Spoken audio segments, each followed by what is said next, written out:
प्रणाम सुदर्शन। आज के हमारे महाराजा छत्रसाल अध्याय 14 में हम देखेंगे 1 से 13वां अध्याय महाराजा छत्रसाल का जीवन वृतांत की शुरुआत रही।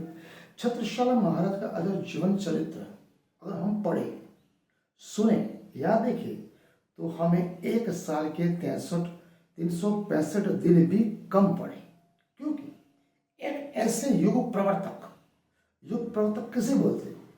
हिंदुस्तान, ये भरत भूमि, ये भरतखंड 11वीं सदी से लेकर 18वीं सदी तक, बाबर से लेकर औरंगजेब तक मुगलों के अधीन रहा।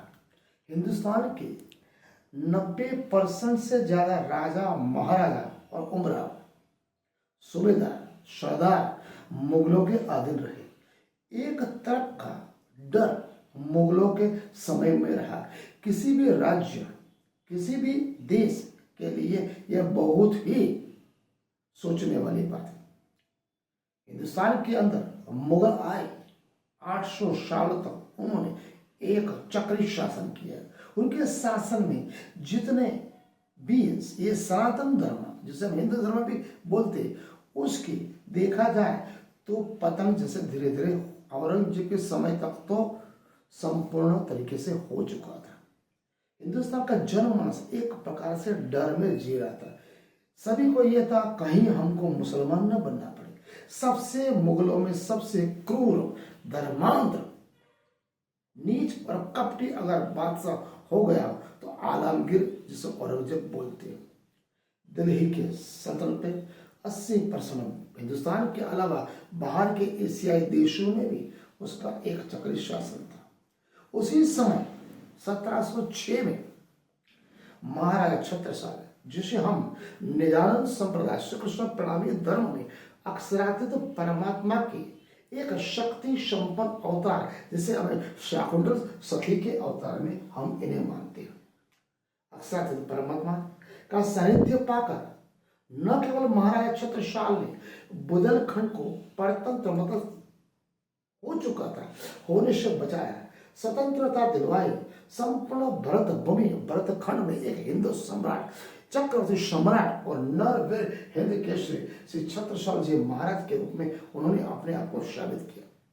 महाराजा छत्रसाल के गुरु स्वामी श्री प्राणानंद जी महाराज, जिन्हें हम निजानंद संप्रदाय श्री कृष्ण प्रणामी धर्म में अक्षरातीत परमात्मा का अंशा अवतार कहते हैं, जिनके मुख से 18,758 चौपाई, जिसे हम वाणी बोलते, कुलजम स्वरूप शिष्यार्थ, जिन्हें अक्षरातीत परमात्मा का अवतार करे, वो हम सुनते।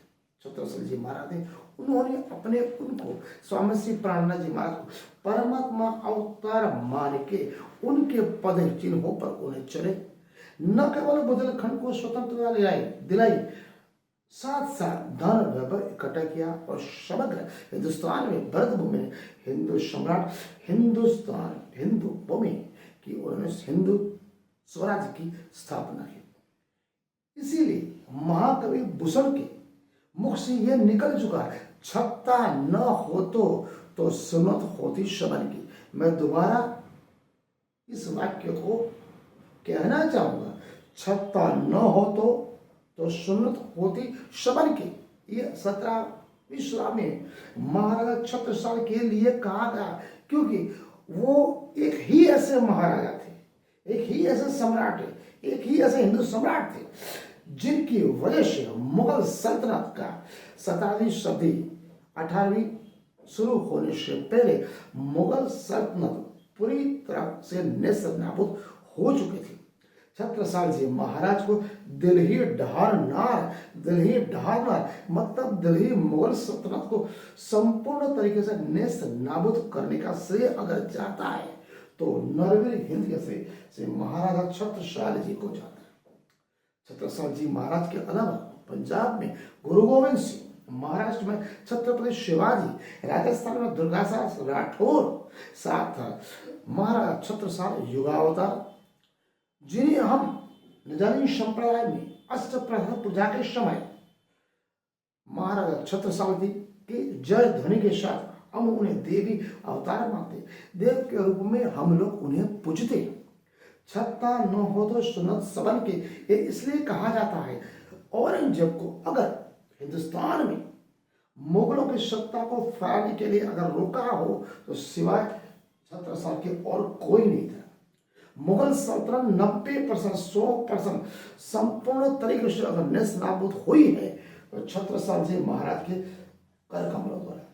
औरंगजेब अपने जीवन के अंतिम समय में पिछले 27 साल तक दिल्ली से दूर रहा, सिर्फ और सिर्फ महाराजा छत्रसाल की ताकत से 27 साल दिल्ली से दूर रहा। उसने खुद की अपनी जीवनी में लिखा है अपने पुत्रों को, आप किसी भी राजा से महाराजा से युद्ध कर लेना, आप बुंदेलखंड के महाराजा से छत्रसाल जी के साथ युद्ध न करना। वो एक देवी अवतार है, उसके पास कोई इल्म ताकत है, उसके पास रूहानी ताकत है, उसके पास परमात्मा की ताकत है। छत्रसाल महाराज का जन्म 1706 में हुआ। 1718 तक 12 साल की उम्र में चंपत राय और रानी सुंदरी माता पिता का अवसान हुआ।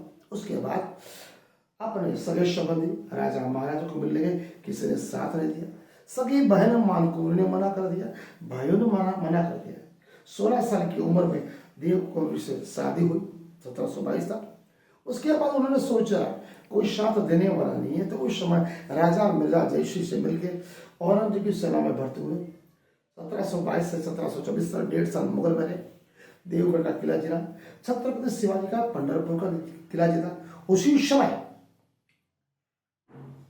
महाराजा छत्रसाल ने युद्ध कला, राजनीति, कूटनीति और मुगलों की सभी कमजोरियां देखी। 1724 आते आते 6 महीने और महाराष्ट्र में सिंहगढ़ के किले में छत्रपति शिवाजी से मिले। छत्रपति शिवाजी ने उनको भवानी तलवार भेंट दी, साथ में बोले आप हिंदू सम्राट बनने के लायक हो, बुंदेलखंड की भूमि आपकी राह दिख रही है। 1724 के अंत में निजामगढ़, सिंहगढ़ से वो निजामगढ़ बुंदेलखंड वापस आए। बुंदेलखंड में 1722-24 ये पूरे होते 1725 से 27, 1725, 1726, 1727 ये 3 वर्ष तक महाराजा छत्रसाल ने बुंदेलखंड के एक एक भूमि, जंगल, गिरी, कंगड़ा, टेकरिया, नदी, तालाब, झरने सभी जन का संपर्क किया। उस समय उनके साथ उनके दोनों भाई रतन शाह, अंगद शाह उनके साथ पूरे साथ सरकार में थे। लेकिन सही मायनों में अगर उनको सपोर्ट दिया हो, साथ दिया हो तो लल्लू गडरिया, साथ में बलदेव कुमार के बेटे महाबली पटेल और भानुभट्ट, ये चारों ने महाराजा छत्रसाल को बुंदेलखंड में एक चंपत राय वीर संपत के रूप में जाहिर किया। 1725, 26 और 27 महाराजा छत्रसाल 3 साल तक बुंदेलखंड की भूमि में चप्पे चप्पे में घूमे, जन जन में संपर्क किया, सुबह संगठन किया और अपने आप को नरवीर हिंद केसरी के रूप में, चंपत सुवर्ण केशरी नंदन के रूप में अपने आप को संवारा। ये 1718 से लेकर 1727 ये 9 वर्ष का महाराजा छत्रसाल का ये संघर्ष काल उनके जीवन का उत्तम समय। इसी समय उनको 1724 और 1725 के बीच में युद्ध में जब बुंदेलखंड वापस आए तब वो एक वृक्ष के नीचे बैठे, तब एक दिव्य महापुरुष ने दर्शन दिए, एक सिक्का दिया, मोहर दिया, बोले इस मोहर का पुरुष मैं तुम्हें कुछ समय के बाद बुद्ध अवतार के बाद में मिलूंगा। हम देखते हैं महाराज छत्रसाल धर्मपरायण थे, निदान संप्रदाय कोई भी धर्म में, सनातन धर्म में ये बोला जाता है अगर आपके पास आध्यात्मिक शक्ति हो तो आपके अंदर शारीरिक और मानसिक प्रबलता शक्ति अपने आप बढ़ जाती है, परमात्मा आपको देता है। ये 9 वर्ष का संघर्ष काल महाराजा छत्रसाल के जीवन का महत्वपूर्ण योगदान। आज का अध्याय हम पूरे करते हैं। अध्याय 14 में सब शास्त्र को